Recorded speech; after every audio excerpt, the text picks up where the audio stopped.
Fala pessoal, tudo certo? Eu sou o professor Gustavo Ferreira. E eu sou o professor Gustavo Batista. E esse é o fascinante mundo do sensoriamento remoto. O maior podcast em língua portuguesa de geotecnologias e sensoriamento remoto do mundo. Olá, nós estamos começando mais um episódio do podcast O Fascinante Mundo do Sensoriamento Remoto. Episódio 211, Ecologia da Paisagem e Geotecnologias. Hoje eu estou na cabine de dublagem na casa do meu filho mais velho, que é dublador, né, de filmes, de séries, enfim. E aí eu estou em São Paulo, vim a trabalho e aproveitei para usar esse espaço aqui. E antes da gente começar, eu queria salientar que, como a gente comentou no nosso episódio em que falamos de perspectivas para 2024, né? Ressaltamos as retrospectivas, os aspectos que fizemos no ano passado, mas um dos pontos mais emblemáticos e mais importantes foi a incorporação do Rubens no Geosensor, e nós anunciamos que, a partir dessa entrada, nós teríamos um episódio mensal dentro da linha de trabalho que o Rubens coordena, né? Só que antes disso, tudo bem, Gustavão? Como é que você está? Falei, professor, tudo certo, né? Hoje é o dia, é a estreia do Rubens como MC, mestre de cerimônia. O condutor aqui desse episódio. Tenho certeza que vai ser muito legal, até pelo próprio nome, assim, né? Para gente que é formado em geografia, né? Paisagem é um conceito, uma categoria do espaço geográfico, né? E é claro que nós temos entendimentos que diferem um pouquinho, mas a ideia é agregar em termos de conhecimento. Eu tenho certeza que a gente vai conseguir isso até o final do episódio. Maravilha, maravilha. Mas, Gustavo, esse é o barato da paisagem, tudo bem? Já pegando ali, esse é o barato da paisagem, porque ela é que nem um prisma, né? Ela pode ser vista diante de diversos aspectos, né? Sabe? Uhum. Né? Tem um filósofo que ele fala, por exemplo, que a paisagem ela só é criada, né, a partir do momento que existe uma relação de afeto entre o que você está vendo e a pessoa. Então você vê que olha, é muito bacana mesmo. Então tem várias vertentes, assim, que no final das contas tudo é a mesma coisa, né? E, bom, assim, eu gosto... A ideia agora é a gente começar a conversar um pouco das relações entre soluções baseadas na natureza e geotecnologias. E eu achei que um tema muito bacana da gente começar a introduzir agora e conversar, entendeu, com os Gustavos, né, é a ecologia da paisagem, porque normalmente a gente vê muitas soluções baseadas na natureza, muito focadas em pequenas intervenções. Perfeito. Quando você fala paisagem, é tudo. A gente está trabalhando na macroescala, na mesoescala até a microescala. E a ecologia da paisagem, ela possibilita que a gente vá, entendeu, para a escala regional, né, com uma tranquilidade maior, né? Eu gosto sempre, se vocês me permitem, eu gosto de dar um breve histórico, né, na verdade. Perfeito. Eu acho que, por exemplo, para se falar de paisagem e ecologia da paisagem, tem que falar sobre ecossistema. Então, a gente vai lá em 1935, quando Tansley cunhou o termo ecossistema, eles começaram a entender que vários elementos se combinavam, né, dentro de um sistema, né, com diversas funções. Mas foi um camarada chamado Carl Troll, explorador, louco, subia pico de montanha, entendeu, essa coisa toda, e que ele começou a perceber, né, que, na verdade, havia uma relação entre biologia e geografia, né? Perfeito. E aí, biologia, geografia e sociedade, né? Então, de certa forma, ele começou a cunhar esse termo que a paisagem é um todo indissociável dos elementos biológicos, né, dos elementos geográficos e do homem. Então, o homem, pela primeira vez, entrou nesse conceito. Né? Aliás, deixa eu fazer uma consideração que eu aprendi ao longo do nosso trabalho. Você falou a respeito do homem, e eu queria salientar que a gente hoje, por uma questão até de acolhimento e tal, a gente tem usado o ser humano, né? Estou falando disso porque eu tinha uma série, não sei se eu já comentei isso com você, mas eu tinha uma série que saía aos domingos e que chamava-se O Homem Sempre Se Manifesta no Meio, de forma geométrica. Até que um dia uma aluna nossa do PDI-SL virou e disse: professor, não é o homem, é o ser humano, né? Aí eu parei e pensei, bom, será que eu explico que eu estou falando de espécie e não de gênero? Aí minha filha passou por mim e disse: olha, é o seguinte, bateu, doeu, toma que é teu. Então, repensa. Aí eu fiz, o ser humano se manifesta no meio de forma geométrica. Eu acho muito legal porque a gente... eu acho muito legal porque a gente Foi está ato aprendendo... falho meu também, na verdade, porque eu tenho esse cuidado. Agora que saiu aqui, né? Eu não sei, né? Sabe? Não, mas faz parte. Eu acho que a gente está aprendendo, em constante aprendizado. Eu acho que o grande barato desse momento que a gente vive é justamente a gente estar em constante aprendizado, inclusive com visões consolidadas e muitas vezes preconceituosas que a gente carrega, né? E eu acho isso uma bênção. Mas diga, meu amigo, desculpe te interromper. Não, interrompeu muito bem. Né? Mas, na verdade, tem um camarada que é o Richard Foreman, né? Que realmente trabalhou na ecologia, amadureceu, vamos dizer assim, trabalhou esse termo da ecologia da paisagem a partir da década de 80, principalmente, vamos dizer assim, né? Que aí ele começou a trabalhar, entendeu, a paisagem como um mosaico, né? Constituído por vários elementos, né? E esses mosaicos, eles se combinam, né? Inclusive em diversas formas e estruturas, em diversos ecossistemas, inclusive fitofisionomias, né? Então em a gente diversas começa escalas, provavelmente, né?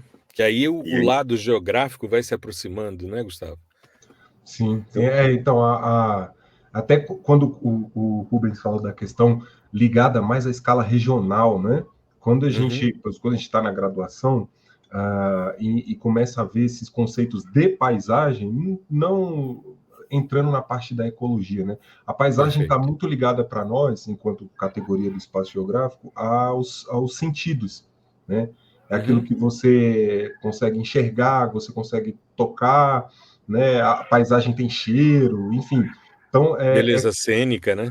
Isso, beleza como cênica, aquilo se interage, né, com os seus sensores, né, com os seus sentidos. O que aquilo causa no indivíduo, sabe? Então, é muito ligado a esse tipo de percepção. E aí, quando você traz essa visão mais macro do que é paisagem, né, a gente acaba agregando isso ao nosso conhecimento, né? Então, você tenta identificar essas questões, esses critérios, essas variáveis, né, de percepção de sentidos, mas numa escala regional, né? Assim, isso para a gente é muito legal, em termos de integração. E é muito interessante que olha só que interessante, porque ele trabalha com três questões, é quase um ciclo, né, que o Richard Foreman ele traz, né, e outros autores também, que ele fala o seguinte, que a paisagem ela é composta por estrutura, função, e a gente pode começar a falar sobre serviços ecossistêmicos, e tempo. Né? Então, ele é esse ciclo em constante movimento, e toda a paisagem ela é dinâmica por si só. Né? Ou seja, o tempo, mudança, vamos dizer assim. Né? Então, na verdade seria estrutura, função e mudança. E essa mudança ela pode ser positiva, como pode ser negativa, e tem todos os processos de degradação que a gente pode conversar um pouquinho também. Né? Mas o mais bacana que eu acho que me chama atenção às vezes, assim, principalmente agora que está muito na voga, né, assim, tipo, lagos sequestram mais carbono do que, entendeu? Florestas, sei lá o que. Toda hora parece uma chamada assim, né? Tipo, fungos sequestram carbono. E eu já fiz algumas postagens um pouco nesse sentido também, assim, que acaba a gente entrando numa linguagem muito quantitativa, né? Tudo bem que a mitigação por efeito, ela envolve realmente a gente fazer esse offset, né? Só que, na verdade, assim, tudo começa a acontecer a partir do momento que o carbono flui na paisagem, gerando serviços ecossistêmicos. Então, parece que, às vezes, a gente esquece que a gente está lá, né, vamos dizer assim, né? Tipo assim, por exemplo, um mosaico, entendeu, numa escala regional, a partir do momento que os serviços ecossistêmicos estão presentes e é proporcional, entendeu, à implantação do ciclo biológico de carbono, né? Isso é uma outra coisa que a gente pode conversar aqui, né? Assim, entendeu, que esses serviços ecossistêmicos começam a gerar efeitos, entendeu, como a alimentação das águas nos aquíferos, né, em escala regional, diminuições de temperaturas, né, tem várias coisas que a gente pode começar a trabalhar. Você sabe, sobretudo, o fluxo de biodiversidade também. Perfeito. Mas deixa eu fazer uma consideração, porque eu venho agora de uma reunião de planejamento, de pesquisa, né, essa semana que passou, inclusive ainda estou aqui em São Paulo por causa dessa reunião, desse grupo de pesquisa grande.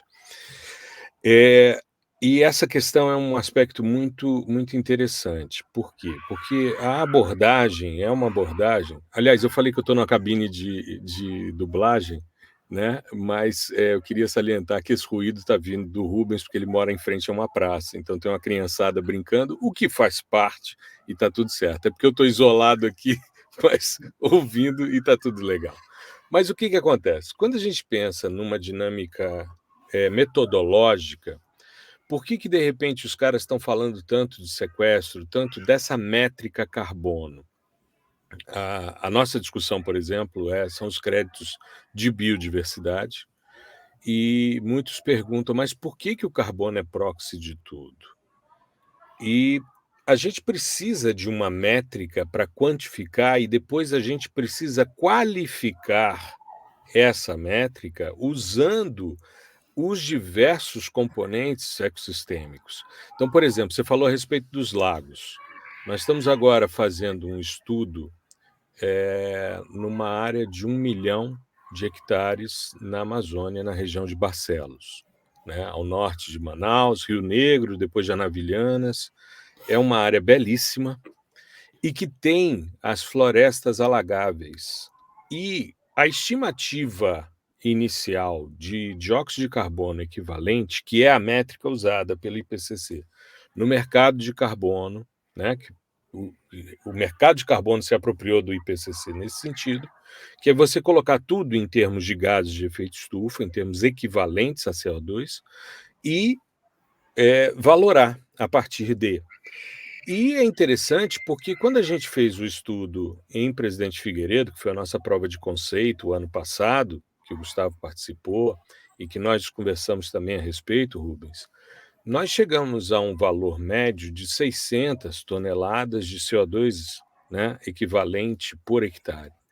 Quando você vai para as áreas de floresta alagável, isso chega a uma faixa de 1.100 a 1.600 toneladas de CO2 equivalente por hectare nessas áreas, porque elas funcionam. Aí os caras começam a pirar, né? Pô, mas por que uma quantidade tão grande? Eu falei, é igual mangue, porque você tem ali a deposição de matéria orgânica e a concentração desse carbono nesse contexto. É fantástico o processo, é fantástico. Mas o que acontece? O professor Jader Marim, né, que está dentro da nossa discussão científica também, faz parte desse board de especialistas, que é professor titular aposentado da UNB, o Jader usa sempre o exemplo da floresta negra, que é uma floresta que está em pé, que tem vegetação, que tem biomassa, mas que não tem vida. É uma floresta morta. Então, quando você começa a ver fauna, e aí você começa a ver cadeia alimentar, os predadores de topo de cadeia, você começa a qualificar o seu bioma. Quando você começa a ver as dinâmicas de fluxo d'água, como você bem falou, de infiltração, né, e o carbono como proxy desse elemento importante do ciclo hidrológico, você começa a qualificar, ou seja, esse ecossistema tem uma dinâmica e presta esses serviços ecossistêmicos de forma muito mais ampla, né? E uma propensão a prestar maiores serviços ecossistêmicos. Por quê? O que acontece, Perfeito. Né? A qualidade da matéria orgânica, entendeu, que é assimilada, entendeu, dentro desse lago, né? Porque, por exemplo, o que a gente chama de ácidos úmicos, né? Perfeito. Que é exatamente aquele efeito assim, que quando você degrada, por exemplo, você tem aquelas folhas que caem no solo, né? Que são a serrapilheira. A serrapilheira tem um tampão no solo, a lignina é degradada, aí a gente vai conversar um pouco sobre os fungos e as micorrizas e tudo isso, entendeu? Começa a gerar uma cadeia e começa a gerar uma quantidade muito maior de carbonos. Perfeito. De carbono. E aí acaba exatamente assim, como se a estrutura molecular daquele carbono que está ali fosse mais pesada, vamos dizer assim, né? Então, por isso que vai acabar gerando, entendeu, maiores quantidades, né? Fora o tempo, né? Que aquilo ali, entendeu, está sendo acumulado, né? Perfeito. Mas antes, porque já está entrando na função, né? Mas vamos voltar um pouquinho para a estrutura, né? Porque a função ela pode estar ali parada, pode estar perfeito, o lago está ali. Mas se o lago está ali isolado, não vai me adiantar de nada. Por quê? Porque esses serviços ecossistêmicos eles têm que fluir, né? A gente, por exemplo, 3 básicas estruturas da paisagem. né? Manchas ou grandes manchas, né? Então, por exemplo, uma grande floresta, uma grande unidade de conservação. E não vamos nos enganar, por exemplo, tem alunos lá na pós-graduação de Belém, então você pensa assim, porque às vezes a gente tem a ideia que não, é tudo uma grande mancha, uma grande mata. Não, tem corredores ripários, né? Aí, no meio disso, entendeu? Você tem perfurações de garimpos, entendeu? Em toda aquela estrutura, tem efeito borda, né? Assim, é um mosaico que não necessariamente é tão heterogêneo quanto a gente acha, né? Então, e tem áreas, nessa área, por exemplo, de Barcelos, a gente tem campos amazônicos que são áreas de gramíneas, que não tem árvore. Errado. E a biomassa viva abaixo do solo é pequena. Poucas Então, pessoas falam isso, mas assim, tem toda uma parte da Amazônia que é cerrado savânico, né? Perfeito. Exatamente. E então, por exemplo, você tem que identificar esses hotspots, né? E quanto maior, entendeu, realmente foi a incidência de carbono, biodiversidade, tudo acontecendo nesse hotspot, maior a propensão dele de gerar serviços ecossistêmicos, né? Inclusive serviços ecossistêmicos vinculados às redes de micorriza no subsolo, que esses são, na verdade, os grandes canais que fluem, vamos dizer assim, né? Vamos pensar bem. Maior a capacidade de drenagem, mas eu preciso ter conectores também. Perfeito. Então, a gente vai falar sobre os corredores ecológicos, né? Para quem está conversando aí. E para quê? Para que, de certa forma, né, aquela biodiversidade ela possa fluir até outra mancha, né? Ou até mesmo, entendeu, um núcleo urbano, né? E com o devido manejo eu posso fazer, como a gente fala sempre o caso de Medellín, que propôs 30 corredores, né? E enquanto a América do Sul toda esquentou, Medellín ficou 2, 3 graus abaixo da temperatura normal da cidade. Olha aí. Né? Porque em 2016 eles propuseram 30 corredores ecológicos, mas tudo isso dentro de uma articulação regional, entendeu? Com o corredor do Rio Medellín. Né? Medellín tem uma estrutura bem interessante, que é uma eficiência nos serviços públicos. Eles têm uma organização muito, muito diferente do que a gente encontra. Os órgãos estão todos centralizados e interligados, então você não tem repetição de esforço. Você tem uma estratégia conjunta para melhorar a cidade de forma integrada. E coisas fantásticas que estão ali associadas. Então você tem, de repente, uma estrutura de museu de ciência interativo para crianças, que é do lado de uma sala de música, em que você tem vários espaços para as pessoas desempenharem suas atividades culturais. E que foram implantados nas comunidades mais carentes, mais vulneráveis. Exato, e tudo interligado às comunidades mais carentes que ficam nas áreas montanhosas, como as comunidades que existem, por exemplo, no Rio de Janeiro. Né? Tudo interligado por teleférico, você tem integração, então você pega o metrô, pega o teleférico, as escolas, ou seja, uma cidade extremamente interessante. Eu estive lá no evento da CELPER, o evento internacional da Associação Latino-Americana de Especialistas em Sensoriamento Remoto.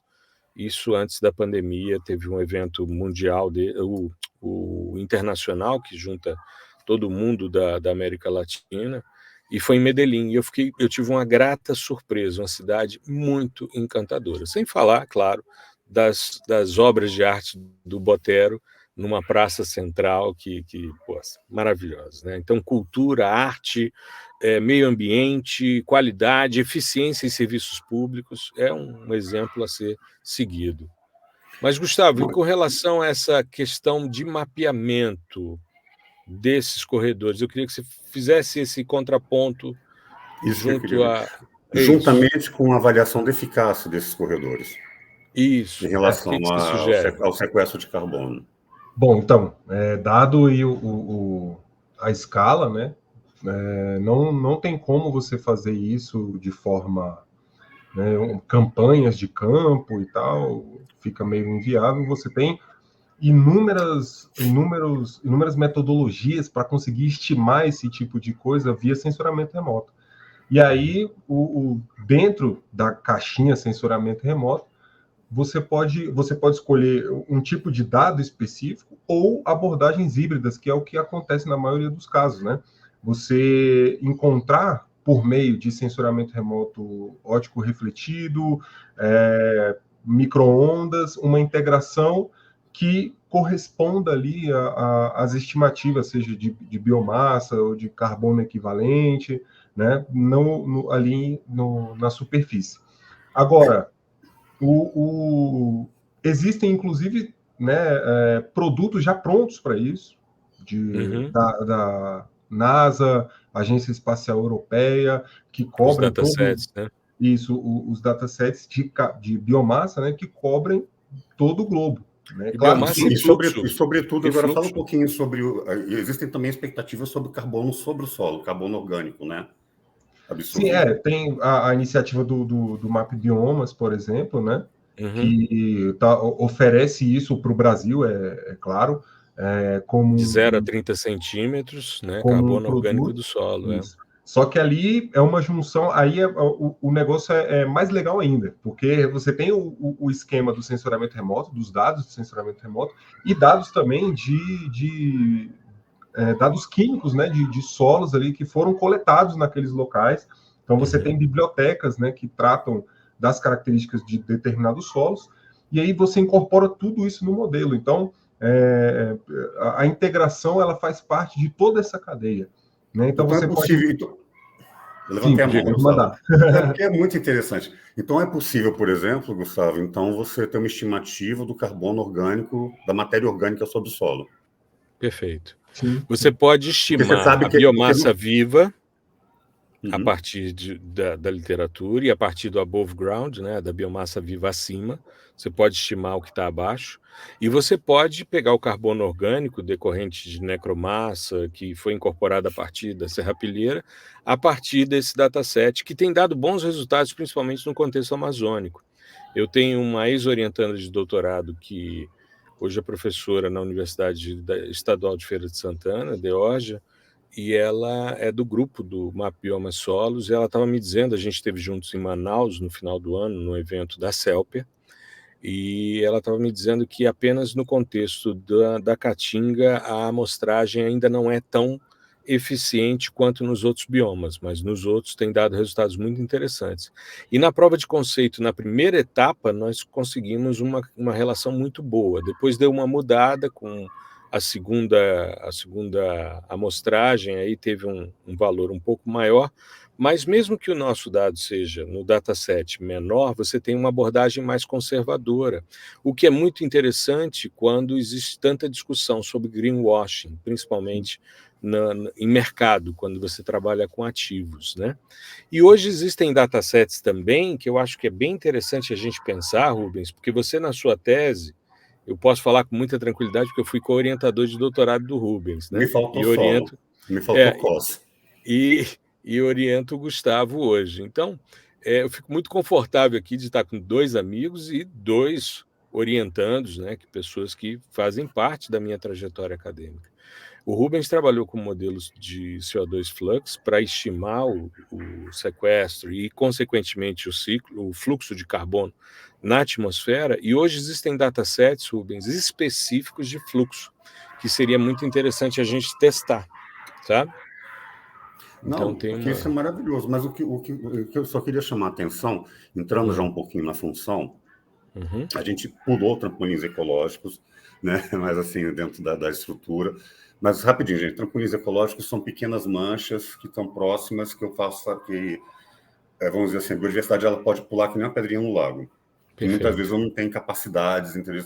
Eu não consigo todo estabelecer com uma linearidade de um corredor ecológico.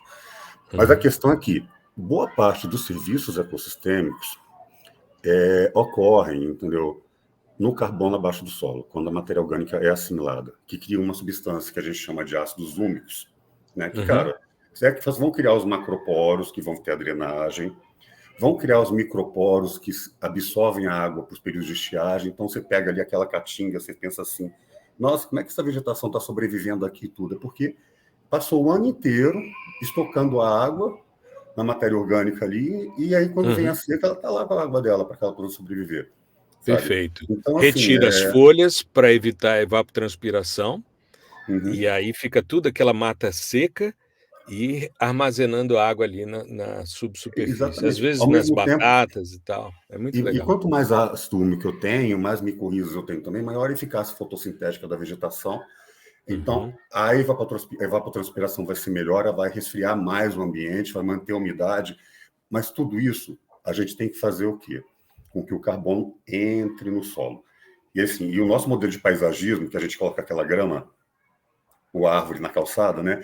A gente corta isso, entendeu? Completamente. É um negócio assim que é muito sério. Então, realmente, assim, você ter datasets regionais, entendeu? De COS, né, abaixo do solo, eu acho que isso é uma ferramenta essencial, porque no final das contas é essa que mais interessa, para mim, pelo menos. Eu acho que a mágica acontece embaixo da terra. Sabe? E aí entra um aspecto, Rubens, que eu acho que é muito legal. A gente está caminhando aqui para os nossos 30 minutos desse primeiro de muitos episódios, e eu tenho certeza que essa tendência é que a gente depois aumente esse número de episódios, porque essa temática ela é encantadora, né? Mas fica a dica, porque eu fiz coisas da minha tese, não só artigos, mas criei novas análises e reamostrei meus dados e gerei novas reflexões durante os 11 anos posteriores. 11 anos depois de eu ter defendido o doutorado, eu ainda estava publicando, aí eu fiz meu último artigo sobre os dados da minha tese. Então, vamos depois repensar e incorporar o carbono orgânico do solo nas suas análises para robustecer ainda mais, porque não invalida o que foi feito, e muito pelo contrário, amplia as perspectivas e as análises, né? Não, e mais ainda na diagonal desse episódio, né, não era exatamente o ponto, mas de chamar atenção sobre esse tipo de carbono, né, que ele é essencial para a funcionalidade da paisagem em termos de ecologia da paisagem, né? Eu acho que é muito importante, né? Exato. E usando a questão da mudança nos poucos minutos, né, que seria o último tema, né, em tudo da ecologia da paisagem, é exatamente o que a gente vê, por exemplo, quando um garimpo ele entra, ou então aquela estrada que corta a Amazônia, né, sabe? Isso às vezes é um pouco perverso, porque você gera efeitos de borda e você começa a impactar a biodiversidade, né? Então, assim, e existem formas de você fazer essas intervenções, que não sei como é que está sendo feito, né, em que você pode minimizar esses efeitos sobre a paisagem de forma a não ter tantos cortes de conectividade, né? Mas, por outro lado, e aí vale a pena, o assessoramento remoto ajuda muito, a gente pode avaliar, por exemplo, quais são os trechos que eu posso recompor, né, pelos mapeamentos, né, e pelo tipo de solo, onde vale mais a pena a reconstituição de corredores. Eu defendo, numa época de enfrentamento à mudança climática, que a gente tem que começar a engordar os corredores ecológicos, engordar as nossas manchas. Perfeito. Sabe? Porque o que a gente tem hoje já não está dando conta, sabe? E até criar, né, novos corredores, eu acho que a gente tem que pensar muito em cima disso, né? E, sobretudo, assim, tá aquela grande mancha, aquele grande hotspot, né, Gustavo? Será que ele está trabalhando bem? Será que eu tenho como analisar? Dá esse fechamento aí para a gente. Tem como melhorar a eficácia de uma coisa que a gente acha que está sempre bem? A ideia é estar sempre monitorando, né? E se você quiser, assim, colocar alguma coisa em termos de modelagem, né, a gente pode inserir algo de inteligência artificial, entender como está sendo o comportamento disso ao longo do tempo, né, com base em um exemplo do que é um comportamento esperado, né? E aí a gente pode ver isso ao longo do tempo, identificar anomalias, fazer uma projeção, né, ainda que contenha vários erros, é claro, porque ninguém tem bola de cristal aqui, mas fazer uma projeção para um futuro próximo, entender como que isso funciona e criar um modelo. É claro que cada local, cada ponto na superfície terrestre vai carecer de modelos com parâmetros distintos. Cada paisagem é uma maneira. A gente não pode generalizar, né? Existem modelos generalistas que calculam, enfim, inferem o comportamento global, beleza, mas aí eles vão, quanto mais generalista, maior vai ser o erro, né? Então, se a ideia é você realmente capturar o comportamento ali do que você está tentando analisar, é ideal você trabalhar nessa perspectiva local, né? E assim, isso é mais uma coisa minha, eu prefiro trabalhar com vários modelos que capturam comportamentos de locais específicos do que um que generalize para todos esses, né? Nesse contexto aí. Eu acho Perfeito. mais... O Steinitz... Não, diga lá. Não, o Carl Steinitz, né, que é das referências em geodesign, é a referência, né? Ele fala uma coisa interessante, né? Ele fala assim, que realmente assim, a escala regional ela é a melhor escala para você começar a trabalhar em termos de plano geral, mas ela tem um probleminha, ela mascara problemas locais. Perfeito. Então você tem que ter essa seriedade, entendeu? A propor o regional, sabendo que você vai ter que chegar até o local, porque alguma coisa ali você está passando batido. Sabe? A gente viu isso, por exemplo, agora na dissertação do Gabriel, que está desenvolvendo o mestrado comigo, e ele está vendo o quanto se perdeu de ativos de biodiversidade a partir do desmatamento da macro de 2010 a 2023. E é interessante porque ele está vendo isso em unidades de conservação, terras indígenas e áreas não inseridas nesses dois tipos de uso e conservação, né? E uso e cobertura. E é interessante porque quando a gente vai chegando nas unidades de conservação, mais na transição e mais próximas do cerrado, as análises que são feitas a partir das métricas amazônicas já não começam a responder tão bem. Porque se você for pensar em termos de cerrado, você vai ter 2/3 da biomassa viva abaixo do solo. Então você começa a ter que mudar o olhar e começa a ter que ajustar em função da diversidade ecossistêmica. Mas isso é assunto para um outro episódio, dá um ótimo pano para manga. Não é? Ótimo. Verdade. Com certeza. Eu queria aproveitar que estamos aqui e convidar a nossa audiência. O podcast está indo ao ar hoje, dia 29, às 5 da manhã. E se você quiser, é só você ingressar no geosensor.com.br/academy. Tá? Quem está assistindo em vídeo está vendo aqui embaixo o link. É geosensor.com.br/academy. É só você se inscrever na lista de espera de qualquer curso nosso, que você ainda vai receber as informações sobre o nosso workshop sobre o monitoramento de desastres, né, usando interferometria diferencial SAR. É um workshop, como a gente falou, é fechado, é restrito, é exclusivo, são 35 vagas apenas. Tá? É um evento pago, as pessoas têm perguntado, sim, é um evento pago, você vai entrar numa sala de Zoom, em que estaremos nós três aqui, eu, Gustavo, executando, o Rubens vai estar presente também conosco, e nós vamos trabalhar como aprendizagem baseada em problema, nós vamos usar o caso da Braskem e a mina 18, usando os dados Sentinel-1. Então são 3 dias, vai ser dias 30, 31 de janeiro e 1º de fevereiro, ou seja, terça, quarta e quinta, e nós faremos sempre às 19h30 um evento presencial síncrono, tá? Pelo Zoom. As pessoas vão entrar, vão interagir com a gente. Isso vai ficar gravado e disponível na área do nosso projeto de mentoria, nosso programa, que é o Experts. Então, você vai se inscrever no Experts e vai ter, durante o mês de fevereiro, acesso a todas essas aulas gravadas para você poder fazer as práticas em conjunto, tirar suas dúvidas por lá também, né? Ingressar, de repente, no grupo do Discord para participar da comunidade do fascinante mundo do sensoriamento remoto. E quem participar desse evento agora terá uma condição muito especial agora em março, quando a gente lançar a nossa nova turma do PDI SAR, tá? Que é a nossa formação, que é a formação mais completa que existe no Brasil em processamento de dados de radar de abertura sintética. Tá legal?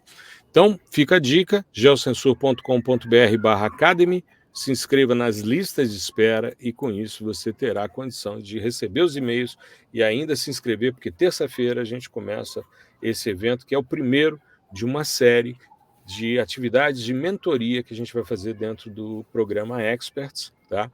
Isso ao longo do ano de 2024, tá bom? Meus queridos, foi ótimo. Foi muito bom, apesar de toda a dificuldade da gente conseguir um horário para conseguir gravar o nosso episódio dessa semana. Estamos fazendo isso na véspera, no domingo, mas faz parte, a gente vai se organizando nesse sentido. Rubens, parabéns pela condução do seu primeiro de muitos episódios. Deu certo, então que bom. Remoto. Deu super certo. Exato, sempre, tá bom? Não. Fiquem bem, se cuidem. Um grande abraço. Um abraço para todos também e até a próxima. Muito obrigado por prestigiar o nosso podcast. O fascinante mundo do sensoriamento remoto.